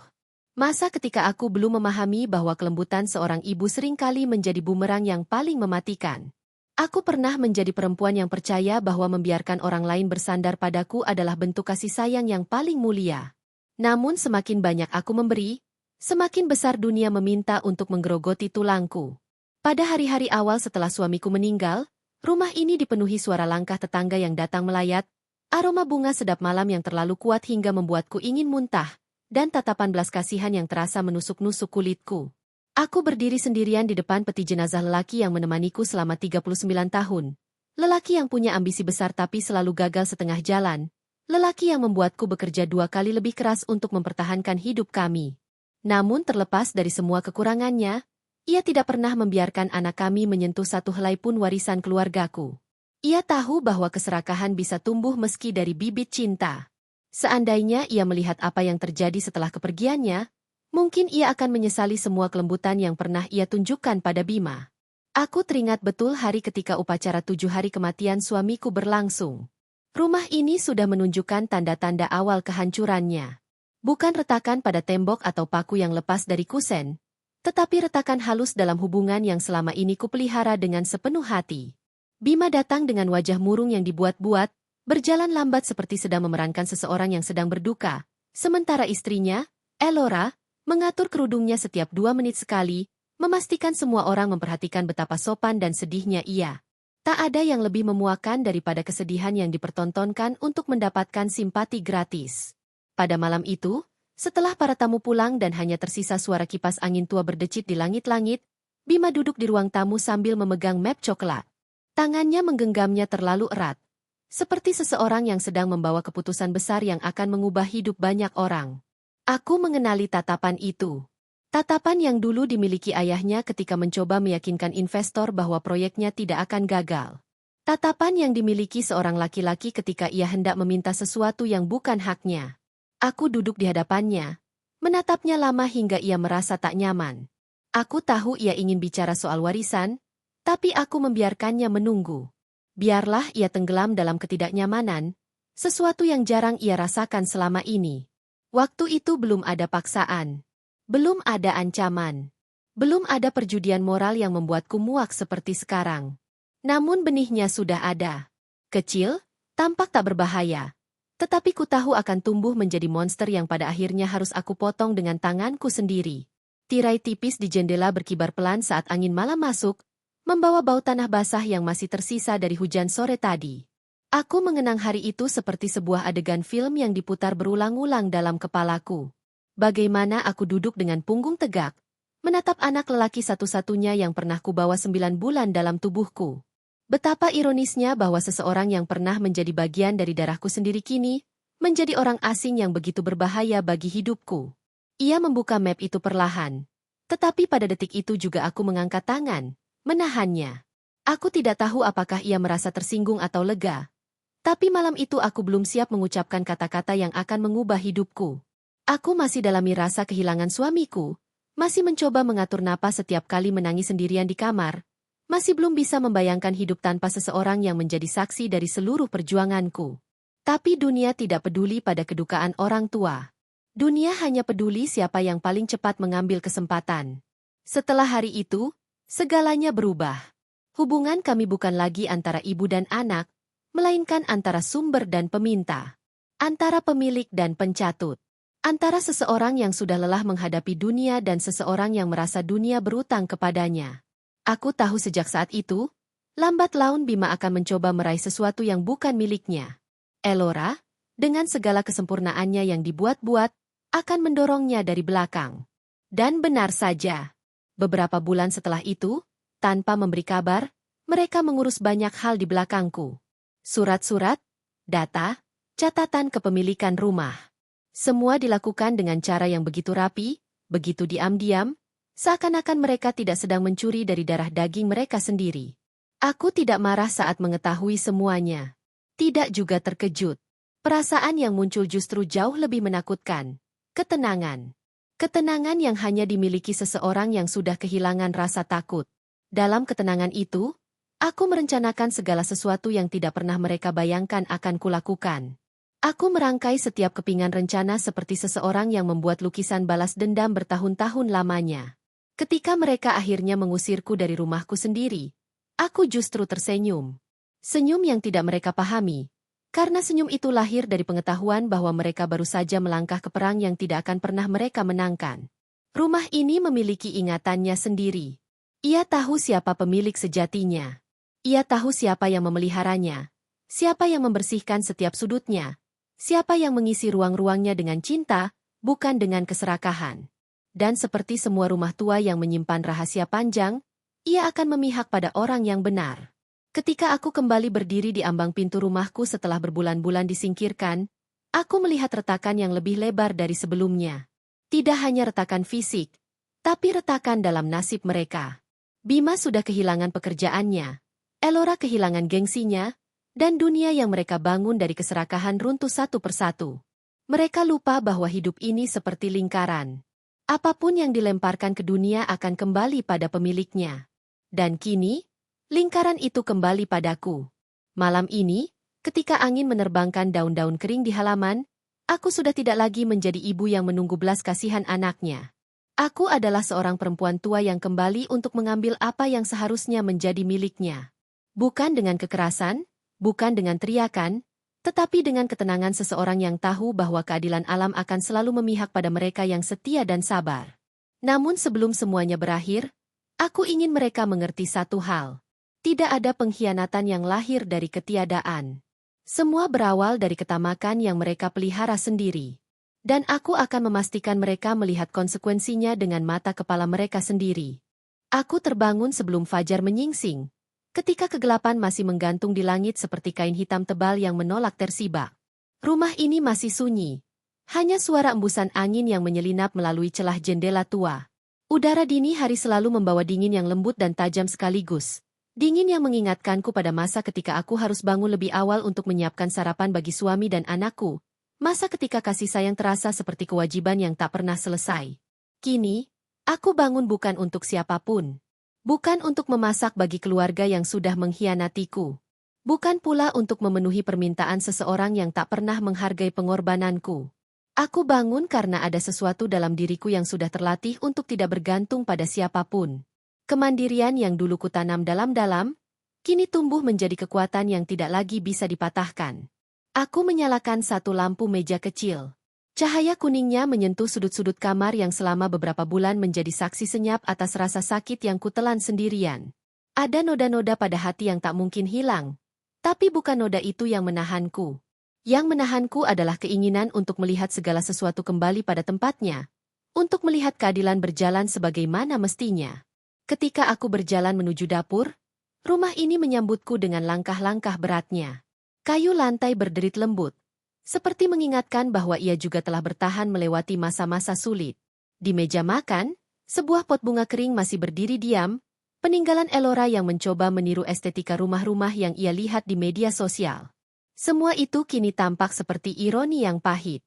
Betapa kerasnya ia berusaha terlihat berkelas, padahal perangai batinnya jauh dari anggun. Aku menyentuh pot itu perlahan, mengangkatnya, lalu menaruhnya kembali. Aku tidak perlu menghancurkan apapun yang mereka tinggalkan. Alam sudah melakukannya untukku. Keserakahan mereka sendiri sudah membusukkan segalanya dari dalam. Dan sekarang dunia perlahan mengembalikan keseimbangan dengan caranya sendiri. Di tengah ketenangan itu, pikiranku kembali terarah pada sesuatu yang selama ini kusembunyikan dari semua orang, bahkan dari diriku sendiri. Sesuatu yang menjadi inti dari seluruh perjalanan ini, bahwa balas dendam yang sesungguhnya bukan dihantarkan oleh teriakan atau hukuman fisik, namun melalui pengabaian yang penuh kehormatan. Membiarkan mereka merasakan kehancuran yang mereka ciptakan sendiri. Membiarkan mereka hidup dengan dosa-dosa mereka tanpa seseorang yang mau menutupinya lagi. Jika aku berkata tidak sakit melihat semua itu, tentu aku berbohong. Setiap ibu, betapapun kuatnya ia, tetap memiliki sisi rapuh yang menyimpan ingatan-ingatan manis tentang anaknya. Aku masih ingat saat memandikan Bima kecil, saat ia belajar berjalan, saat ia bersekolah dengan seragam kebesaran. Ada masa ketika ia melihatku seolah-olah aku adalah dunia baginya. Dan itulah yang membuat pengkhianatannya terasa seperti luka yang tidak akan pernah sembuh sepenuhnya. Namun aku sudah melewati fase ingin mempertahankan hubungan itu. Aku sudah melewati tahap mencari alasan, menyalahkan diri sendiri, atau memohon agar ia kembali pada pikirannya. Kini, yang tersisa adalah seorang perempuan tua yang berdiri tegak seperti pohon tua yang akarnya telah menghunjam terlalu dalam untuk bisa dicabut oleh siapapun. Aku menyeduh teh dan duduk di kursi rotan yang menatap langsung ke halaman depan. Dari kursi ini aku bisa melihat jalan setapak yang dulu sering dilalui suamiku ketika ia pulang dari bekerja. Aku bisa melihat Bima kecil berlari-larian, tertawa, tanpa beban. Ada kehangatan dalam ingatan itu. Namun juga ada jarak yang begitu besar antara masa lalu dan masa sekarang.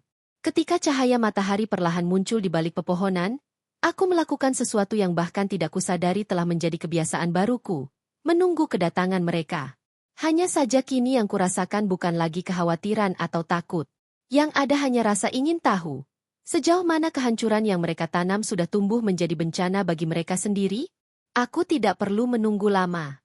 Di kejauhan, suara mesin motor tua terdengar memecah keheningan pagi. Langkah-langkah berat mendekat.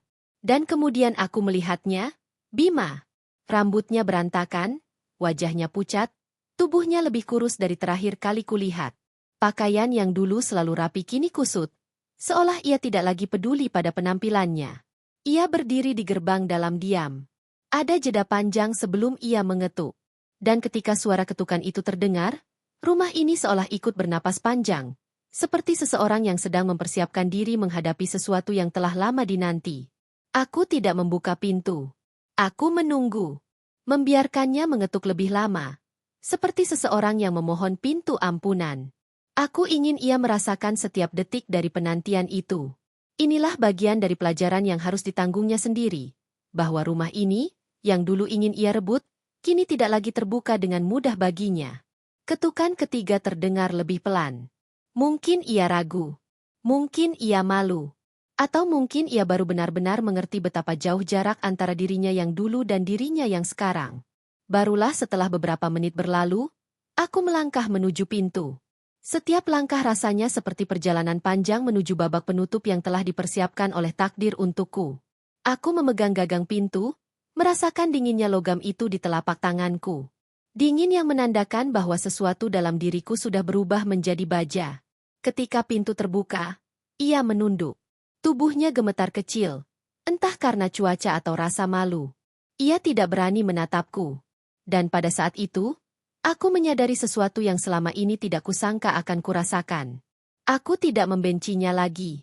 Bukan karena ia pantas dimaafkan. Bukan karena ia sudah berubah.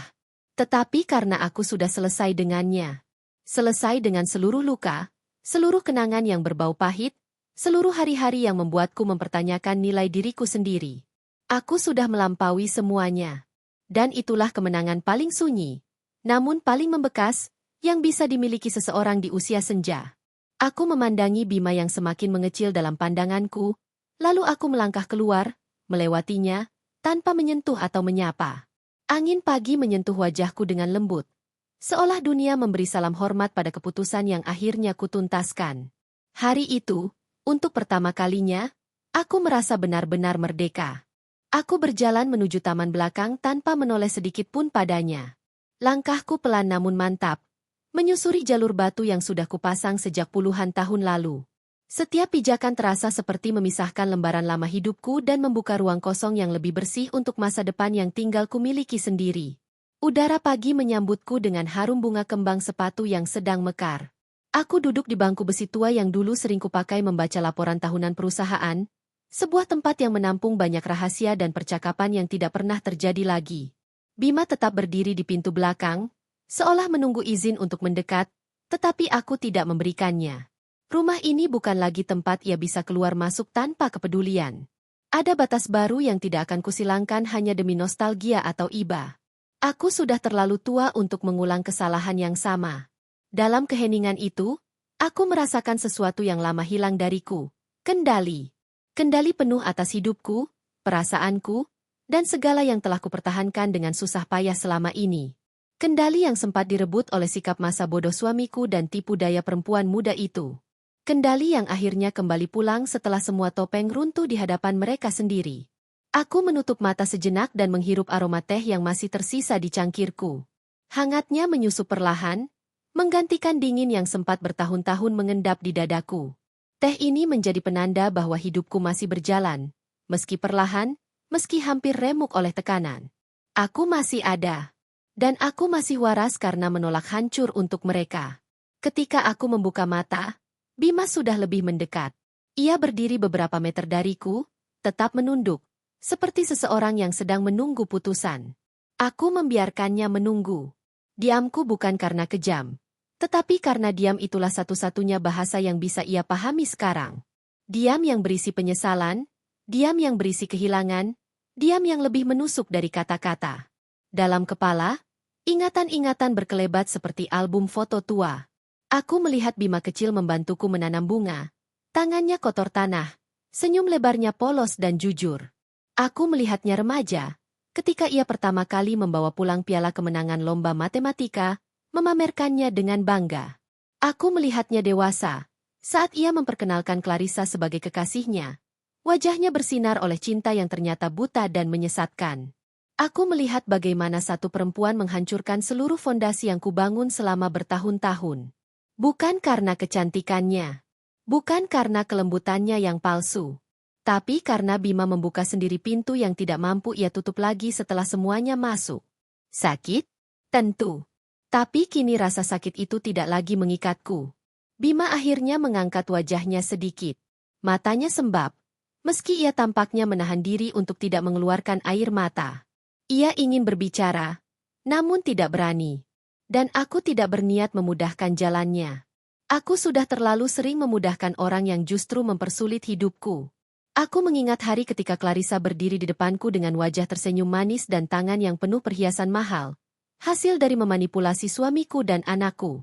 Ia membisikkan sesuatu di telingaku saat makan malam keluarga. Sebuah pengakuan yang begitu menjijikan namun terucap dengan santai. Sebuah penghinaan yang begitu telanjang sehingga membuatku tertawa terbahak-bahak di hadapan seluruh keluarga Wibowo. Kini, perempuan itu entah di mana. Mungkin bersembunyi dari skandal yang ia ciptakan sendiri. Mungkin mencoba menyelamatkan sisa reputasinya yang telah terbakar habis. Mungkin ia sedang menangisi bayi yang ia kira akan menjadi tiketnya menguasai warisan keluarga ini. Bayi yang ternyata bukan darah siapapun kecuali pria ketiga yang bahkan ia tidak kenal dengan baik. Aku tidak peduli. Karena penghancuran itu bukan tanganku yang menggerakkan. Aku hanya membuka tirai, dan cahaya memperlihatkan semua kebusukan yang selama ini ia tutupi dengan gaun mahal dan senyum palsu. Di hadapanku kini hanya ada Bima.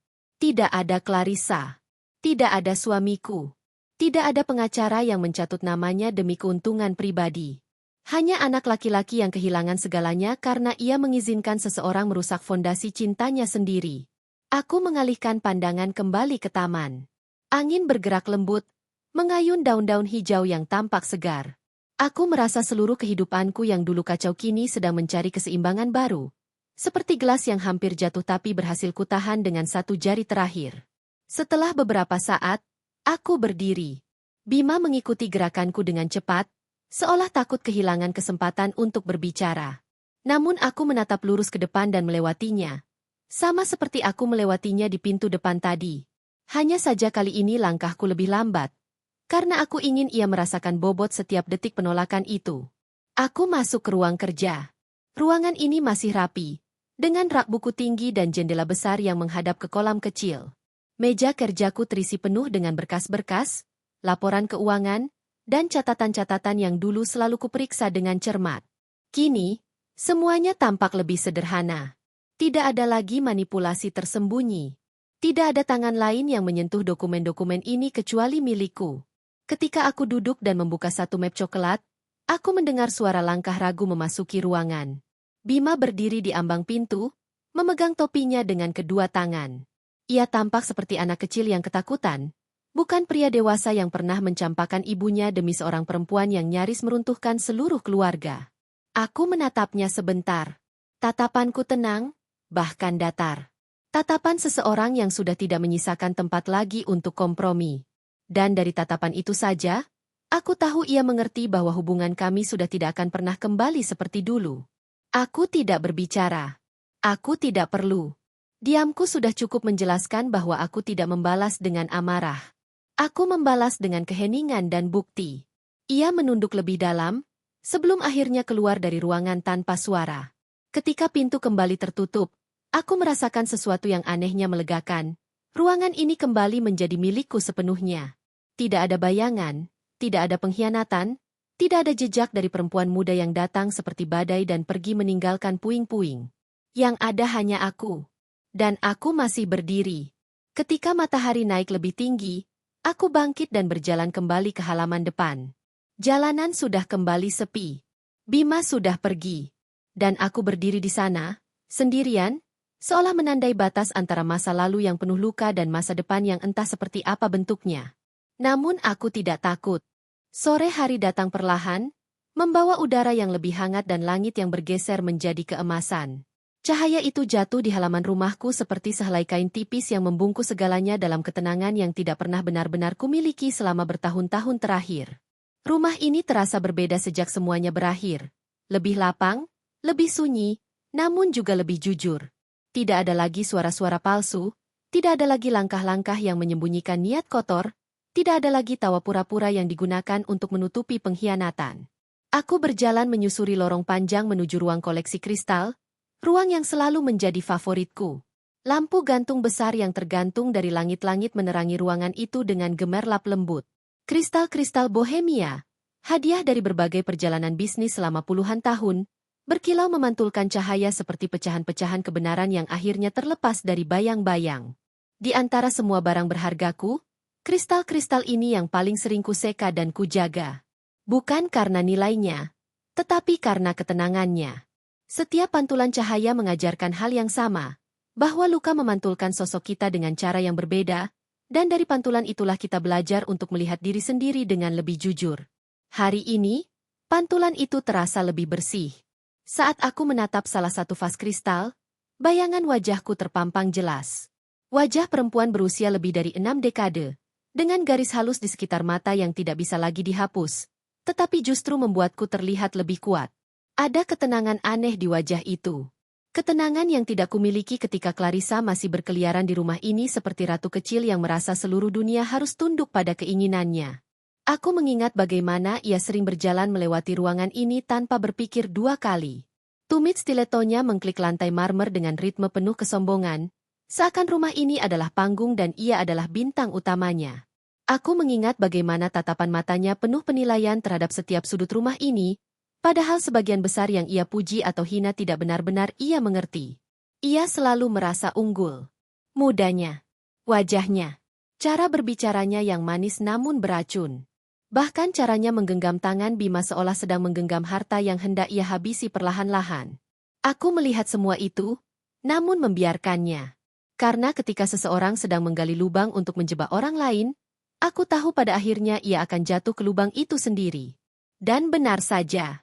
Ketika bukti-bukti kukumpulkan, ketika setiap rekaman dibuka, ketika hasil DNA itu dibacakan di meja makan terakhir kami, wajah Clarissa runtuh tanpa bisa diselamatkan.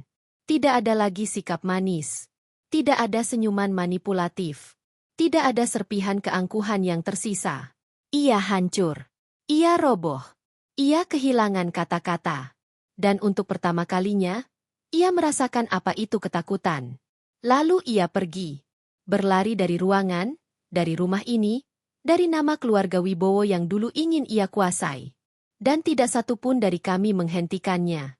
Kini, ketika dirinya sudah menjadi debu dalam sejarah rumah ini, aku kembali memikirkan bagaimana semua ini bisa terjadi. Bukan untuk meratapi, tetapi untuk memahami bahwa hidup selalu melingkar pada satu garis besar.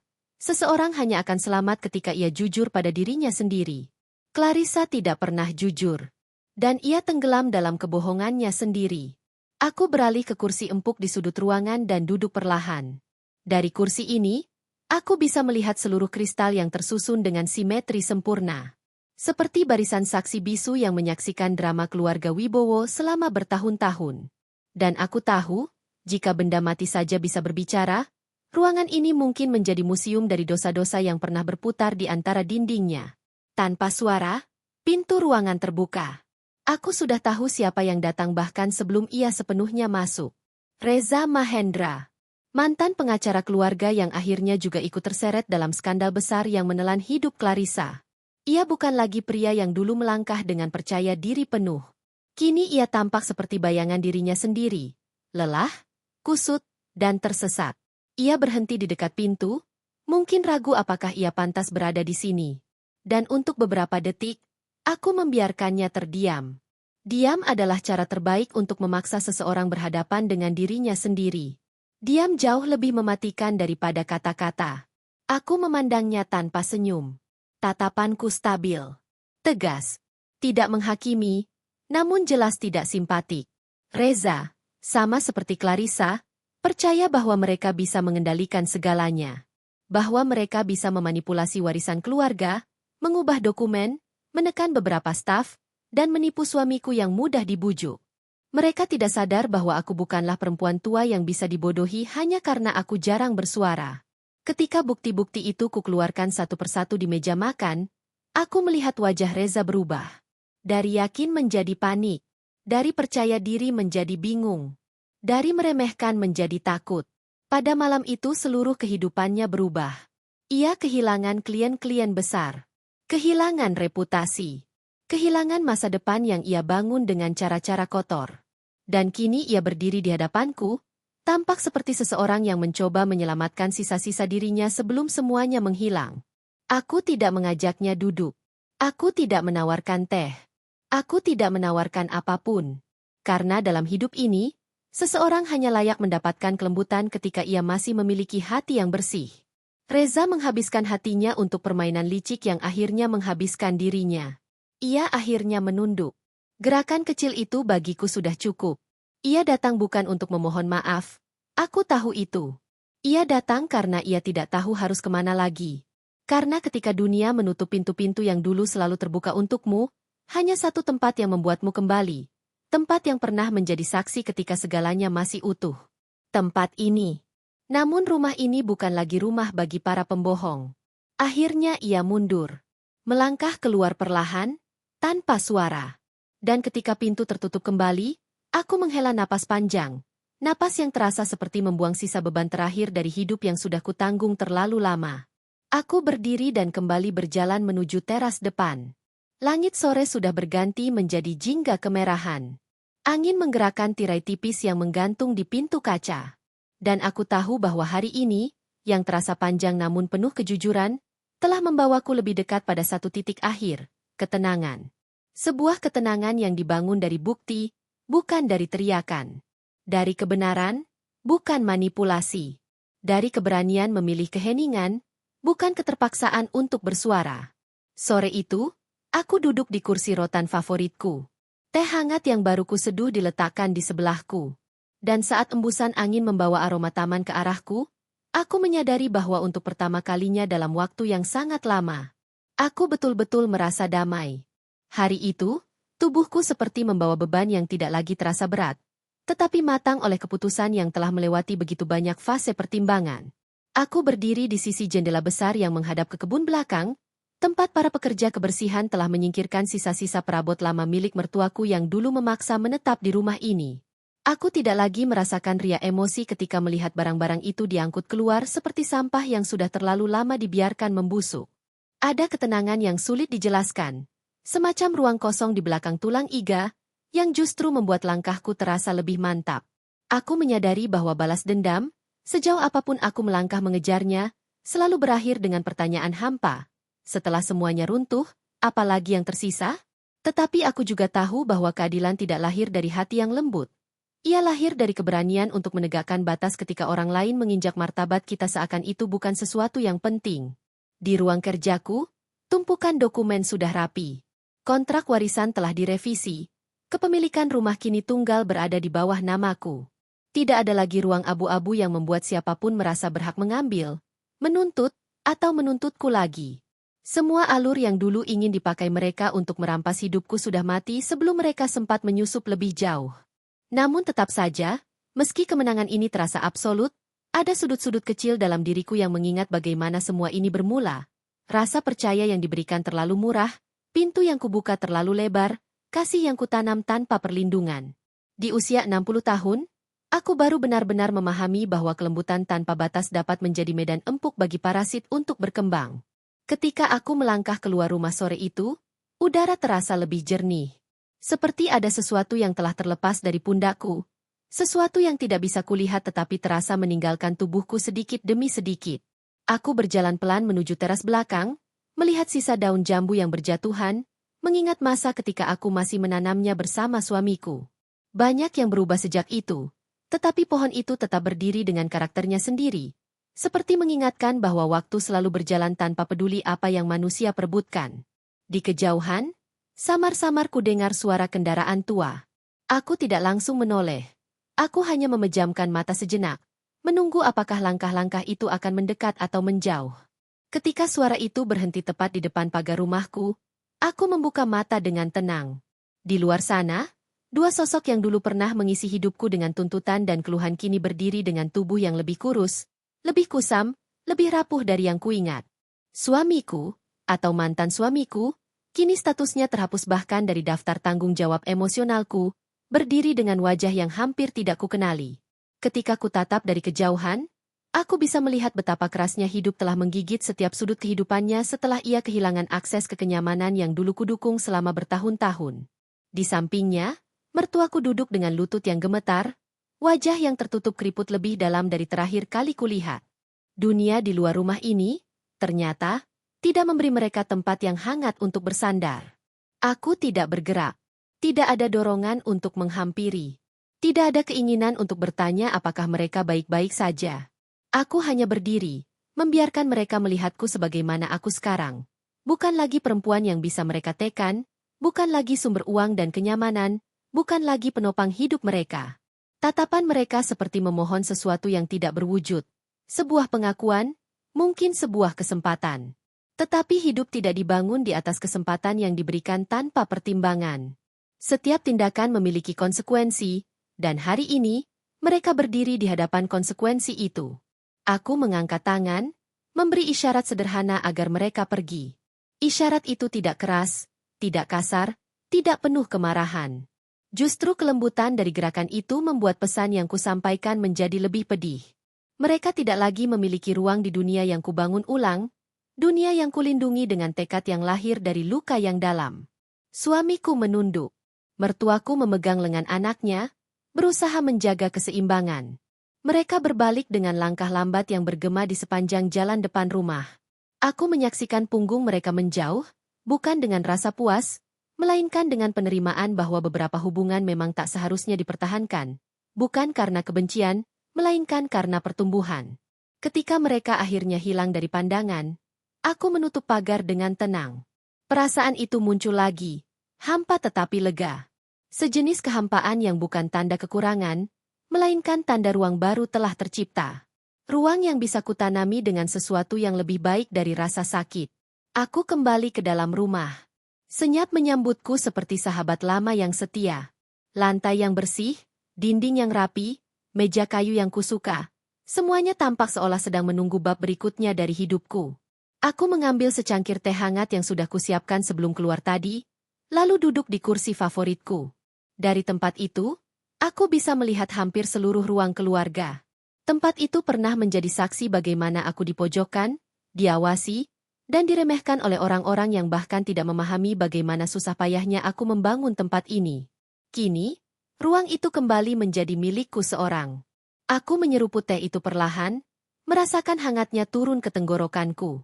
Lalu untuk pertama kalinya dalam waktu yang sangat lama, aku merasakan hidupku kembali menjadi milikanku sepenuhnya. Tidak ada suara yang mengatur, tidak ada mata yang menghakimi, tidak ada langkah-langkah asing yang menguasai rumahku. Hanya aku, dan rumah yang akhirnya bernapas lagi setelah sekian lama menjadi tempat yang penuh bayangan. Malam datang perlahan, seperti tirai lembut yang menutup panggung. Di luar, bulan menggantung dengan cahaya yang tipis. Aku berdiri sekali lagi di depan jendela besar itu, menatap keheningan yang tersaji dengan jernih. Di usia ini, aku tidak meminta banyak. Aku tidak mengejar pujian atau pembenaran dari siapapun. Aku hanya ingin menjalani hari-hari yang tersisa dengan damai, dengan martabat yang kupeluk erat setelah terlalu lama direbut. Balas dendamku telah selesai. Bukan dengan teriakan, bukan dengan penghinaan, bukan dengan pertumpahan emosi. Tetapi dengan ketegasan seorang perempuan yang akhirnya memilih dirinya sendiri, setelah seumur hidup mengutamakan orang lain. Ketika aku memejamkan mata malam itu, aku tahu satu hal. Hidupku tidak lagi didefinisikan oleh siapapun kecuali diriku sendiri. Dan untuk pertama kalinya sejak semuanya dimulai, aku benar-benar merasa bebas.